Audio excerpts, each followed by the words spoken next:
जातियों को ग्लोरीफाई करना आज के इस मॉडर्न युग में बंद कर देना चाहिए। मैं जातिवाद के सख्त खिलाफ हूँ, कास्टिज्म को मैं सपोर्ट नहीं करती।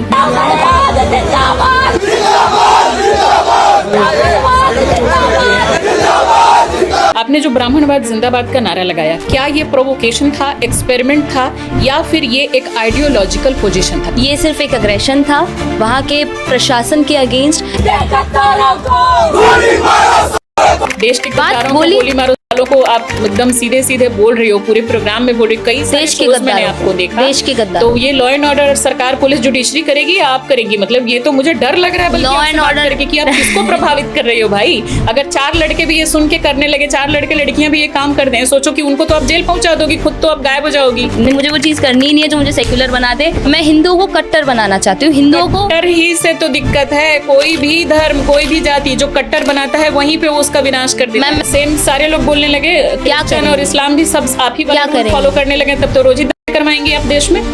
लोग आएंगे जाएंगे, आपने ये बयान देश और धर्म नहीं बचेगा। जहाँ बात मेरे देश और धर्म पर आएगी तो मैं 206 हड्डियां और संविधान के सभी धाराएं तोड़ सकती हूँ। हाँ, बताओ कितना ज्यादा आपका ये आतंकवादी और गुंडाई वाले आपके आतंकवादी नहीं, गुंडा बोल सकते हैं आप, गर्व से कह सकते हैं। ये बयान है आपका, गर्व से कह सकते हैं आप। आतंकवादी नहीं, गुंडाई। मेघा, बात को समझो, मुझे गर्व है। कोई गर्व नहीं, मुझे गर्व। आपको गर्व है तभी तो मैं कह रही हूँ आपको पढ़ाई लिखाई करने की जरूरत है। जहाँ संविधान मुझे सेक्युलर बनाएगा मैं नहीं मानूंगी। मैं आपको सेकुलर बनने से प्रॉब्लम है, आपको संविधान की सारी चीजों से प्रॉब्लम है, तो आप एक संवैधानिक लोकतांत्रिक देश में क्यों रहती है? मैं संवैधानिक लोग, ये देश वो छोड़े जिनका देश ये लोग कहते हैं कि लॉ एंड ऑर्डर नहीं मानेगा उसको देश छोड़ना पड़ेगा या जेल जाना पड़ेगा। इस तरह की मुझे जेल जाना मंजूर नहीं। पूरी एक यूनिवर्सिटी के तमाम स्टूडेंट्स को आतंकवादी करार दे देना, क्या ये सही है?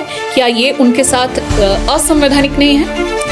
मैम, जेएनयू की दीवारों पर लिख दिया जाता है ब्राह्मणवाद मुर्दाबाद। क्या सारे यूनिवर्सिटी के स्टूडेंट लिखते हैं? नहीं, वही तो मैंने कहा। तो आप सारे यूनिवर्सिटी के सारे स्टूडेंट को आतंकवादी कैसे बोल सकती हैं? मैंने वही तो कहा, जो लोग नारे लगाते हैं, जो डफली गैंग में शामिल होता है, जो टुकड़े टुकड़े गैंग में शामिल होता है, कन्हैया कुमार के साथ में रहता है, वो आतंकवादी है।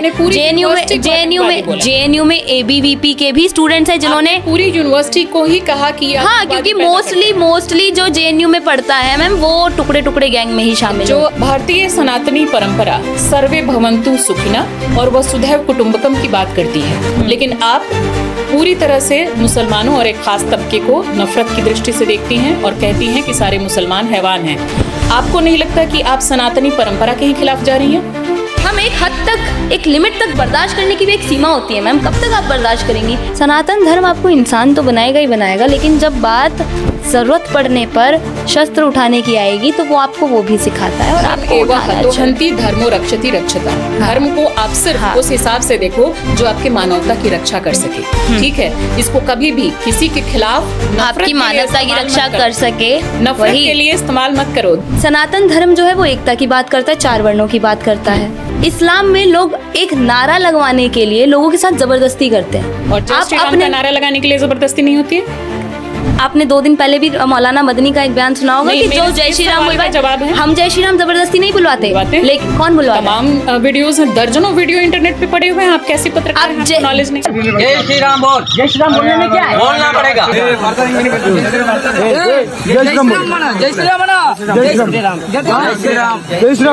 जय श्री राम जो बुलवा रहा है, आप एक बात देखिए, और ये जय श्री राम ना बोलने, जब बात देश और धर्म की आएगी तो मैं जब शास्त्र पढ़ सकती हूँ तो मैं शस्त्र भी उठा सकती हूँ। एक लाइन आप सुन लो, ये आपके शास्त्र वाला और शस्त्र वाला जमाना नहीं है, ये एक लोकतांत्रिक व्यवस्था है जो कि संविधान से चलता है, लॉ एंड ऑर्डर से चलता है। आज के डेट में आप अगर बोलोगे ये धर्मतंत्र है या लोकतंत्र है या राजतंत्र है, आतंकवादी बन के गोली मार सकते हैं। हम अपना देश बचाने के लिए, अपना धर्म बचाने के लिए शस्त्र नहीं उठा सकते हैं। आपका पूरी तरीके से अभी मानसिक विकास नहीं हुआ है, स्टडी करो, नहीं तो आप मुझे मंजूर को नहीं मानोगी तो मुझे कैसे इस देश में एक सही नागरिक के तौर पे रहना? मुझे मंजूर। आपके हिसाब से धर्म क्या है? मेरे हिसाब से धर्म वो है जो इंसान को इंसान बनना सिखाता है। तो आप मजहब और मुसलमानों के खिलाफ क्यों, उनकी इज्जत क्यों नहीं करती? इंसान की, हैवानों की नहीं। सारे मुसलमान हैवान हैं? डेफिनेटली जब बात उनकी आप यूनिटी देखिए। आपने जब बोल दिया कि हाँ सारे मुसलमान हैवान है, इसी बात पे टिके रहिए। तो आपको लगता है कि मनुस्मृति में ऐसा था कि कोई सुबह में ब्राह्मण है, दोपहर में क्षत्रिय, शाम को वैश्य, सनातन धर्म में ऐसा है मैम, और सनातन धर्म को डिस्क्राइब करने के लिए आप जितना पढ़ेंगे, आप धर्म शास्त्र का नाम बताइए। सनातन धर्म को डिस्क्राइब करने के लिए आप जितना धर्म शास्त्र पढ़ेंगे उतने कम है मैम। एक भी धर्म शास्त्र का नाम बताइए जिसमें आप जो बोल रही हो परिभाषा हो। वेद पुराणों में हर जगह ये चीज है। वेद में या पुराण में? वेद में तो किस उपनिषद में, और पुराण में तो किस पुराण में? वेद पुराण मैंने पढ़े नहीं है, जहाँ मैंने अपने पेरेंट्स से सुना है। कैसे दे रही हैं? जो मैंने अपने पेरेंट्स से सुना है, जो मैंने अपने धर्म गुरुओं से सुना है। आप इस तरह से सार्वजनिक मंचों पर परिभाषा दे रही हैं? आपको ज्ञान ही नहीं, बड़ों से सुन लिया आपने, मान लिया, खुद क्यों नहीं पढ़ा? मैं वो मनुस्मृति नहीं पढ़ूंगी मैम जिसमें आप पढ़ोगे। ये पढ़ोगे ही नहीं, कैसे जाने? ये वाला आप डिफाइन करेंगी। मैं खुद ब्राह्मण माता पिता की संतान हूँ। मेरी मम्मी तिवारी हैं, पापा पांडे हैं। इसके बावजूद मेरे नाम में आपको सरनेम नहीं मिलेगा। मेरा नाम है श्वेता जया। मैं कुछ भी सरनेम नहीं लगाती, क्योंकि मुझे एक हिंदुस्तानी, एक भारतीय होने पे गर्व है। मैं संविधान को मानती हूँ, मैं इंसानवादी हूँ, मैं मानवतावादी हूँ। एक चींटी भी मेरे हाथ से मर जाए ना, मैं शुद्ध शाकाहारी हूँ, एक चींटी मेरे हाथ से मर जाए मुझे उसका अफसोस होता है। दिल्ली यूनिवर्सिटी का कैंपस, जहां डिबेट्स होती हैं तरह तरह के थॉट्स पर, आइडियोलॉजी पर, लेकिन इस बार कोई डिबेट नहीं, एक अलग नारा गूंजा इसी दिल्ली यूनिवर्सिटी में, और ये नारा कुछ अलग था। ये नारा था ब्राह्मणवाद जिंदाबाद, और इस नारे ने पूरे देश में शोर मचा दिया। कई तरह की बहसें हुई कि इस तरह का नारा किसी ने क्यों लगाया, किसी को लगाने की जरूरत क्यों पड़ी। लगाने वाली एक लड़की थी, और सिर्फ एक लड़की ही नहीं, उसके पीछे और भी कई लोग थे जो कि इस नारे में उसका सपोर्ट कर रहे थे। और बड़ी बात ये कि वो कोई ब्राह्मण स्टूडेंट नहीं, बल्कि ब्राह्मणवाद जिंदाबाद का नारा लगाने वाली ये एक नॉन ब्राह्मण लड़की थी। वो लड़की आज काफी फेमस है, सोशल मीडिया पर भी उसके काफी फॉलोअर बढ़ गए हैं। कई लोग जानना चाह रहे हैं उसकी पहचान क्या है, वो क्या करती है, उसकी जाति क्या है, उसका धर्म क्या है, और ये नारा लगाने के पीछे उसका मकसद क्या था। तो हमने अपने पॉडकास्ट में आज उस खास लड़की को इनवाइट किया है। नाम है मेघा लवारिया। बहुत बहुत स्वागत है मेघा। बहुत बहुत धन्यवाद। तो मेघा, आपसे ये जाने कि इसके पीछे मकसद क्या था, इसके लिए हमारे पास अच्छा खासा टाइम है, लेकिन उससे पहले हम शुरुआत करेंगे आपकी पहचान से। आपकी क्या पहचान है, आप किस फैमिली से आती हैं, आपका बैकग्राउंड क्या है, आपकी धर्म, जाति, आपकी स्टडी, तमाम चीजें पहले वो शॉर्ट में बताइए, उसके बाद हम आगे आइडियोलॉजी पर बात करेंगे। जी, जैसे नाम तो मेरा पूरी दुनिया अब जान ही गई है। मैं राजस्थानी फैमिली से बिलोंग करती हूँ। दिल्ली यूनिवर्सिटी से पढ़ के निकल चुकी हूँ। ये बहुत बोला गया वहाँ पर कि मैंने बोला वहाँ पे कि मैं दिल्ली यूनिवर्सिटी की स्टूडेंट हूँ। स्टूडेंट नहीं हूँ, मैं दिल्ली यूनिवर्सिटी से पढ़ के निकल चुकी हूँ। मैं खुद एक सोशल मीडिया इन्फ्लुएंसर हूँ। मेरा खुद का काम है पब्लिक ओपिनियन लोगों के सामने रखना, जनता तक पहुँचाना, सोशल मीडिया के माध्यम से, डिजिटल मीडिया के माध्यम से। लेकिन जो लोग कह रहे हैं कि मैंने ऐसा नारा दिया, वैसा नारा दिया, मेरी जाति क्या है, मैं अपनी जाति नहीं बताऊंगी, क्योंकि इस देश में बवाल जो है जाति को लेकर ही मचा हुआ है इस समय। मैं सनातनी हूँ, मैं हिंदू हूँ और मैं भारतीय हूँ, इतना काफ़ी है। ओके, आपका एक इंटरव्यू देख रही थी, उसमें आपने कहा कि आप प्रेस से हैं, आपकी पहचान एक मीडिया पर्सन की है, तो आप किस ऑर्गेनाइजेशन के लिए काम करती हैं? मैं डिजिटल मीडिया के लिए काम करती हूँ। Daily news India RNI registered मेरा खुद का चैनल है। ओके, किस पर है ये चैनल, किन किन सोशल मीडिया प्लेटफॉर्म्स? ये आपको यूट्यूब, फेसबुक, इंस्टाग्राम सब जगह मिल जाएगा, ट्विटर वगैरह सब जगह। तो आपके चंद्रशेखर रावण कहाँ मर जाते हैं? जब साक्षी को मीम वाले मार देते हैं, जब साक्षी को मीम वाले मार देते हैं, जब इनके चंद्रशेखर रावण ये कह रहे हैं दलितों पर अत्याचार। अब सुनिए मेरी बात, अब सुनिए मेरी बात। आप लोगों ने इनकी मानसिकता देखी। सबसे शर्म की बात मैं आज आपको बताऊं, लेकिन एक पत्रकार का काम कहीं भी पॉलिटिकल नारेबाजी करना नहीं होता है, या जातिगत नारेबाजी, धर्मगत नारेबाजी करना नहीं होता है। एक पत्रकार अगर कोई है, अगर उसकी वो पहचान है, तो उसका काम होता है किसी भी खबर को कवर करना और उसको बिना बायस हुए दिखाना। आप सहमत हैं? मैं आपकी बात से सहमत हूँ, लेकिन मैं ये भी कहूँगी, मैंने कभी नहीं कहा कि मैं पत्रकार हूँ या मैंने जर्नलिज्म किया है। मैंने दिल्ली यूनिवर्सिटी से ग्रेजुएशन करी है, पॉलिटिकल साइंस ऑनर्स। मैंने पहले ही कहा मैं सोशल मीडिया इन्फ्लुएंसर हूँ। लेकिन आपका एक इंटरव्यू देख रही थी, INS करके ऐसा कोई चैनल था, तो उस पर आप ये कह रही थी मैं प्रेस से हूँ, प्रेस कार्ड है। हाँ, प्रेस कार्ड है, ये RNI रजिस्टर्ड मेरा नंबर है, that is why press card है। ओके। एक बात कही जाती है कि जातियों को ग्लोरीफाई करना आज के इस मॉडर्न युग में बंद कर देना चाहिए। धर्म, जाति, जो चीज़ भी है उनको हम जितना ग्लोरीफाई करेंगे उतना हम अपने आप को और पीछे ले जाएंगे। मॉडर्नाइजेशन के इस युग में खास करके जो दुनिया के सबसे अग्रणी देश हैं वो अगर आज भी सुनते हैं हमारे बारे में कि हमारे देश में आज भी हम धर्म, जाति, इन सब चीज़ों को इतना ज़्यादा महत्व देते हैं, ग्लोरीफाई करते हैं, अपने नाम के आगे गाड़ियों के पीछे जाट, ब्राह्मण, क्षत्रिय और भी सारी चीज़ें लगा के घूमते हैं, तो ये हमारे लिए बहुत शर्म की बात होती है क्योंकि वो बहुत आश्चर्य से देखते हैं और इस वजह से भी कहीं ना कहीं हमारे अंदर पिछड़ापन आता है। क्या सोचती हैं आप इस पर? जो लोग कहते हैं कि अपना धर्म बताना या फिर अपना वर्ण बताना, मैं जातिवाद के सख्त खिलाफ हूँ, कास्टिज्म को मैं सपोर्ट नहीं करती। मैं वर्ण व्यवस्था को मानती हूँ जो मेरे सनातन धर्म ने दी, 4 वर्ण, ब्राह्मण, क्षत्रिय, शूद्र, वैश्य। मैं चारों वर्ण को मानती हूँ। अगर आपको लगता है अपना धर्म बताना और अपना वर्ण बताना आपके लिए शर्म की बात है तो मैं आप लोगों से यही बात कहना चाहूंगी जिन्हें लगता है, क्योंकि मैं मेरी नज़र में मॉडर्नाइजेशन में और वेस्टर्नाइजेशन में जमीन आसमान का फर्क है। आप मॉडर्न बनिए और वेस्टर्न बनने पे अगर आप अपने कल्चर को पीछे छोड़ रहे हैं तो आप बहुत गलत कर रहे हैं, क्योंकि लोग यही चाहते हैं जो आपको तोड़ना चाहते हैं। या फिर जिस तरीके से मैं आपको अगर हिस्ट्री में लेके जाऊं, जिस तरीके से मुगलों ने भारत में जब आक्रमण किया, उन्होंने सबसे पहले एक चोट आपके कल्चर पे करी। क्यों नालंदा को जला दिया गया? वो मुगलों ने नहीं जलाया, ताकि आपके मुगलों की बात नहीं कर रही मैं नालंदा को जला दिया गया आपके कल्चर को मिटाने की। हमेशा ब्राह्मणवाद, मुर्दाबाद के नारे क्यों मैम? कल्चर, जहाँ तक आप कह रही हैं कि कल्चर को दबाने के लिए, उसको मिटाने के लिए, अगर जो नालंदा की आप बात करें कि उस यूनिवर्सिटी को जलाया गया, वो आज भी रिसर्च का विषय है। बहुत बड़ा विवाद है कि वो क्या किसी विदेशी आक्रमणकारी ने जलाया या फिर यहीं के लोगों की जो आपस में बौद्धों और ब्राह्मणों के बीच में जो युद्ध था, जो लड़ाई थी, आपसी उनके वैचारिक मतभेद थे, उसमें एक दूसरे पर उन्होंने हमला किया, उसमें जलाया गया। वो चीज़ आज भी चल रही है मैम। कई लोग ऐसे हैं जो दलित है, मेरी नजर में तो कोई दलित नहीं होता क्योंकि मैं 4 वर्ण को मानती हूँ, शूद्र, वैश्य मैं बोलती हूँ। लेकिन जो लोग दलित कहते हैं, डिटेल में चर्चा करेंगे, बिल्कुल। जो लोग दलित कहते हैं वो कहते हैं कि हम हिंदू नहीं है, हम बौद्ध धर्म को मानते हैं। वही लड़ाई पहले भी थी और वही जो हिंदू मुस्लिम की लड़ाई आज करते हैं या मुगलों वाली मानसिकता रखते हैं, वही हिंदुओं की और मुगलों वाली लड़ाई आज भी है और वही पहले भी थी। जब दोनों ही जगह से आपके कल्चर पे ही चोट पहुंचाई जा रही है, क्यों आप सनातन को खत्म करना चाहते हैं? कौन खत्म करना चाहता है? क्यों इस देश में एक ऐसी कॉन्फ्रेंस चलती है जहाँ पे नाम रखा जाता है इरेडिकेशन ऑफ सनातन धर्म, जहाँ पे सनातन धर्म को HIV एड्स से कंपेयर कर दिया जाता है? नहीं, वो आप बिल्कुल अलग ट्रैक पे जा रहे हैं। नहीं, अलग ट्रैक की बात नहीं है। इसकी बात हो रही थी कि क्या आपको नहीं लगता कि आज भी जातियों को, धर्म को, इन सब को ग्लोरीफाई करके उससे अपनी धर्म को ग्लोरीफाई कीजिए। पूरा सुन लें कि उस बात को हम ग्लोरीफाई करें, उससे बेहतर है कि हम अपनी स्टडी को, अपने जो भी हमारा कल्चर है जिसको हम मान रहे हैं, ठीक है, उन सबको हम मजबूत करें। हम समाज में जितना अपने कल्चर, अपने धर्म, इन सब पे बात करें, उससे ज्यादा क्या हमें विज्ञान पे, क्या हमें अपनी नॉलेज को बढ़ाने पे, एक्सपेरिमेंट करने पे, डिस्कवरी करने पे, इस पर ध्यान नहीं देना चाहिए? बिल्कुल देना चाहिए। और ये सारी चीज़ें अगर आप हिस्ट्री में जाएंगी, एक किताब ऐसी है इस देश में जो इंसान को पढ़ने का पूरा अधिकार दिया गया है संवैधानिक तौर पे, वहाँ पे उन्हें स्कॉलरशिप्स भी दी जाती है।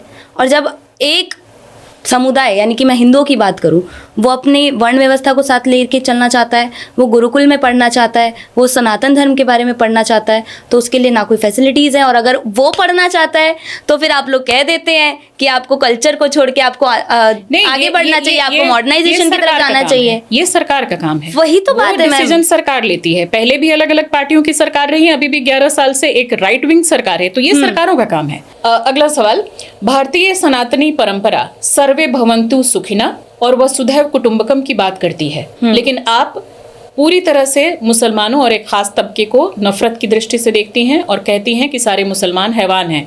आपको नहीं लगता कि आप सनातनी परंपरा के ही खिलाफ जा रही हैं?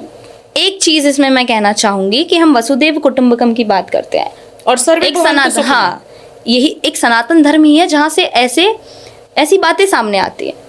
लेकिन मैं एक चीज कहना चाहूंगी कि जो लोग एकदम वैसे बनते जा रहे हैं कि सामने वाले को ना देखना है ना सुनना है, सिर्फ इनका सफाया कर देना चाहिए। जैसे कि ये लोग कहते भी हैं कि जो इस्लाम को नहीं मानता उनके अलावा सब काफिर भी हैं। पूरी दुनिया में इकलौता भारत देश ऐसा है जिसकी सबसे ज़्यादा पॉपुलेशन है। इकलौते भारत देश में हिंदुओं की सबसे ज़्यादा पॉपुलेशन है और वहाँ पर भी आप हिंदुओं को ही टारगेट करेंगे तो वो चीज़ गलत है। चाहे उसमें पार्टियाँ टारगेट करें, लॉज टारगेट करें, आपके चाहे जिस तरीके से लॉज अभी बनाए जा रहे हैं, ये रूल्स एंड रेगुलेशन टारगेट करे या फिर कोई और समुदाय टारगेट करे, वो चीज़ गलत है। हम एक हद तक, एक लिमिट तक बर्दाश्त करने की भी एक सीमा होती है मैम। कब तक आप बर्दाश्त करेंगी? कोई आपको पिन किए जा रहा है, आप एक लिमिट तक बर्दाश्त करेंगी ना। ठीक है, आपने कहा कि आप जाति व्यवस्था को नहीं मानती। भारतीय सनातन परंपरा में या हमारे हिस्ट्री में, पुराने समय में वर्ण व्यवस्था रही है। आपको जाति व्यवस्था और वर्ण व्यवस्था में क्या फर्क पता है?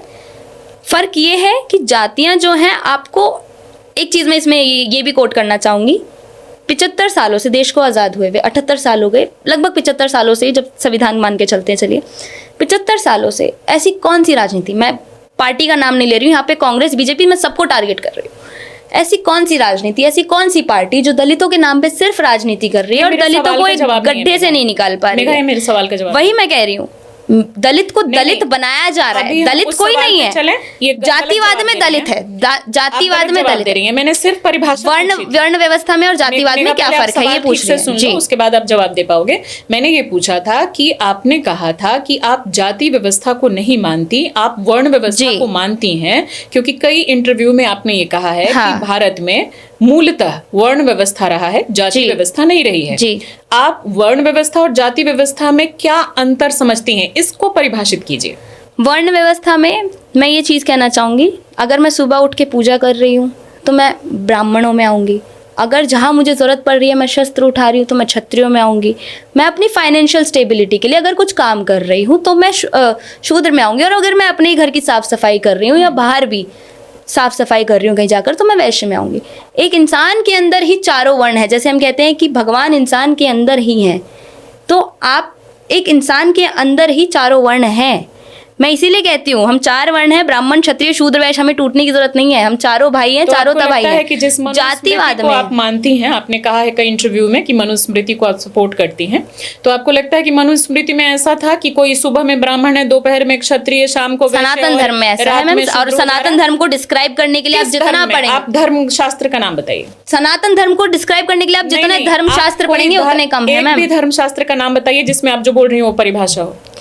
ये सनातन धर्म में ही है मैम, आप इसमें धर्म शास्त्र को कैसे जोड़ सकते हैं? नाम बताओ। वेद पुराणों में हर जगह ये चीज है। वेद में या पुराण में? वेद में तो किस में, किस उपनिषद में, और पुराण में तो किस पुराण में? वेद पुराण मैंने पढ़े नहीं है, जहाँ मैंने अपने पेरेंट्स से सुना है। कैसे दे रही हैं?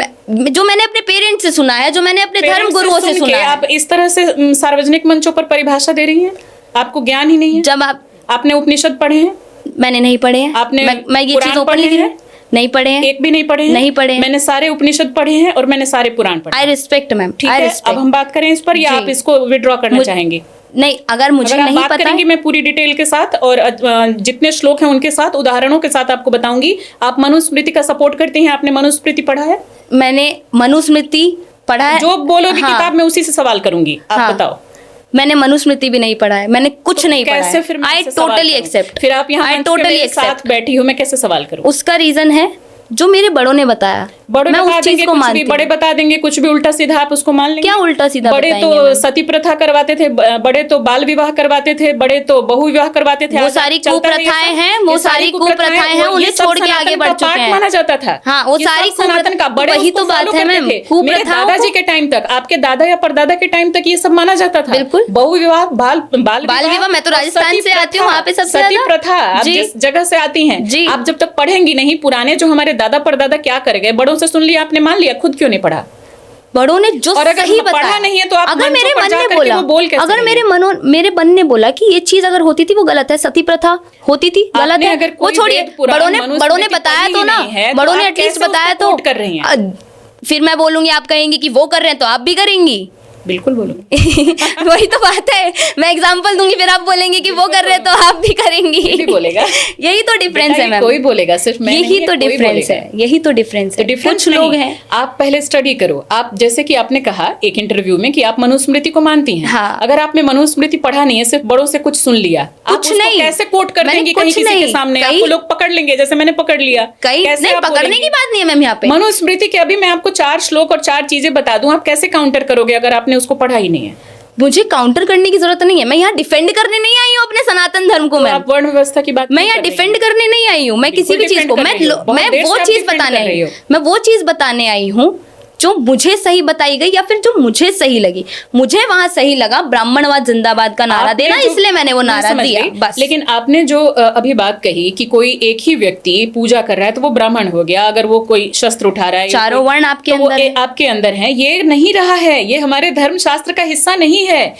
यहाँ तक कि महाभारत में कई ऐसे पर्व हैं, पर्व शायद आपने नहीं पढ़ा होगा तो आपको उसका आइडिया नहीं होगा, मैं आपको और कैसे समझाऊं। मनुस्मृति की बात कर लीजिए, आप ऋग्वेद की बात कर लीजिए, वेदों में भी बहुत जगहों पे, या उपनिषद ही माना गया है भगवत गीता को भी, तो उसकी बात कर लीजिए। एक्चुअली जो हमारे धर्म है वो दो तरह से चलते हैं, श्रुति और स्मृति। अगर आपने नहीं पढ़ा है, मैं आपको थोड़ा सा उसमें डिटेल बता दूं दर्शकों के लिए भी। तो उसमें जो सबसे ज्यादा, अगर कहीं वर्ण व्यवस्था और जाति व्यवस्था दोनों ही चीजें हैं, अगर उसको फॉलो किया गया है तो वो है स्मृति ग्रंथों में, जिसमें कि स्मृति में मनुस्मृति को सबसे ज्यादा सबसे हिंदू ऊपर धर्म में माना गया है। इसके अलावा जहां तक हम दूसरे की बात करें, जो दूसरा साइड हो गया स्मृति के अलावा श्रुति, श्रुति में आ जाएगा आपका उपनिषद भी आ जाएंगे, कुछ वेद आ जाएंगे, और उसी में आपका ये महाभारत का चूंकि पर्व है और हिस्सा है, यानी कि भगवत गीता, वो भी आ जाएगा।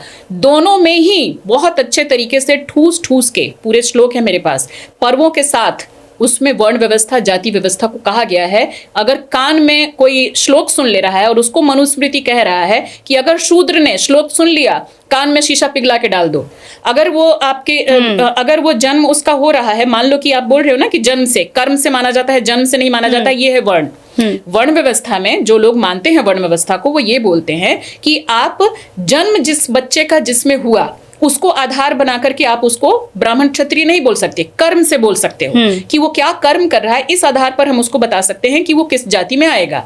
लेकिन इसको पूरी तरीके से बायसनेस के साथ मनुस्मृति प्रोजेक्ट करती है, यहां तक कि कुछ वेद भी इसको प्रोजेक्ट करते हैं, और बहुत से ऐसे धर्मशास्त्र हैं जो कि प्रोजेक्ट करते हैं, जो कि बता रहे हैं कि अगर किसी कोई ब्राह्मण व्यक्ति है, 4 स्त्रियां हैं, एक उसने ब्राह्मण स्त्री से शादी की है, एक क्षत्रिय स्त्री से शादी की है, एक वैश्य से और एक शूद्र से शादी की है, चारों के मान लीजिए बच्चे पैदा हो रहे हैं। पहले तो लोग बहुविवाह करते ही थे, बिल्कुल। मान लो 4 अलग अलग महिलाओं से उसने शादी कर रखी है। जो ब्राह्मण का बच्चा होगा, ब्राह्मण ब्राह्मणी का जो बच्चा होगा, वो जन्म से ही ब्राह्मण हो जाएगा और उसको सारी फैसिलिटी मिलेंगी। जो ब्राह्मण और क्षत्रिय का बच्चा होगा, वो माँ के अनुसार क्षत्रिय कहलाएगा। जो ब्राह्मण पुरुष और वैश्य स्त्री का जो बच्चा होगा, वो वैश्य कहलाएगा, वो ब्राह्मण नहीं कहलाएगा, वर्ण शंकर कहलाएगा। वर्ण शंकर समझ रही है ना, वर्ण संकर, शंकर भी नहीं बोलेंगे उसको, संकर, हाइब्रिड, यानी कि दो के जो दोनों मिक्स होकर के होता है। और अगर उसी ब्राह्मण की जो शूद्र स्त्री से भी मान लो उसने शादी की है, एक तो वो अलग रखी जाएगी, उसको वो रिस्पेक्ट नहीं मिलेगा जो कि उस ब्राह्मण स्त्री को मिलेगा। धीरे धीरे उनकी हायरार्की डाउन की जा रही है।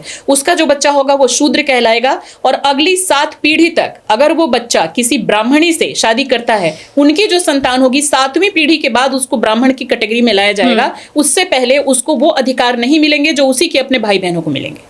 इतना ज्यादा हायरार्की का डिफरेंस रहेगा एक ही पिता से पैदा हुए 4 बच्चों में।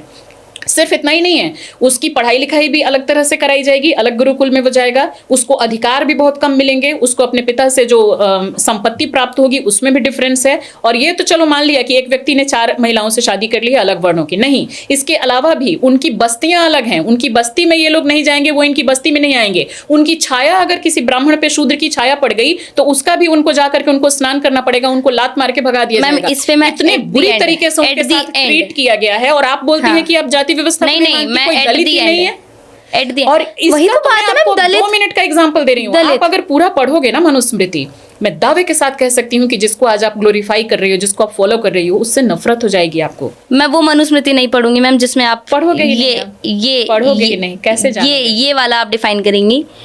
मैं नहीं पढ़ोगे, आपकी नॉलेज सीमित हो जाएगी। एक्चुअल नहीं, मैं खुद ब्राह्मण माता पिता की संतान हूँ, मेरी मम्मी तिवारी हैं, पापा पांडे हैं। इसके बावजूद मैं बचपन से ऐसी रही हूँ। 9th क्लास में डिसाइड हो जाता है सरनेम। मेरे नाम में आपको सरनेम नहीं मिलेगा। मेरा नाम है श्वेता जया। मैं श्वेता जया पांडे पिता का नहीं, श्वेता जया तिवारी माता का नहीं जी। मैं कुछ भी सरनेम नहीं लगाती, क्योंकि मुझे एक हिंदुस्तानी, एक भारतीय होने पे गर्व है। मैं संविधान को मानती हूँ। संविधान में डेफिनेटली कुछ चीजें ऐसी होंगी जो कि सही नहीं है, और वो धीरे धीरे चीजें चेंज होती हैं। न जाने कितने उसमें चेंजेस किए गए हैं संविधान में। इसमें एट द एंड में इतना कहूंगी मैम, तो आप थोड़ा सिर्फ भारतीय होने पे गर्व है। आप एक मुझे इंसान होने पे भी गर्व है। मुझे सनातनी होने पे भी गर्व है। मैं कोई भारतीयवादी नहीं हूँ, मैं सनातनवादी नहीं हूँ, मैं इंसानवादी हूँ, मैं मानवतावादी हूँ। एक चींटी भी मेरे हाथ से मर जाए ना, मैं शुद्ध शाकाहारी हूँ, एक चींटी मेरे हाथ से मर जाए मुझे उसका अफसोस होता है। मैं ये नहीं कहती कि मैं गाय को नहीं, मैं गाय को नहीं, मैं सुअर को नहीं हिंदू मुसलमानों की तरह और मैं बकरी मार के खा लूंगी या मैं अंडे खा लूंगी या मैं मुर्गी मार के खा लूंगी।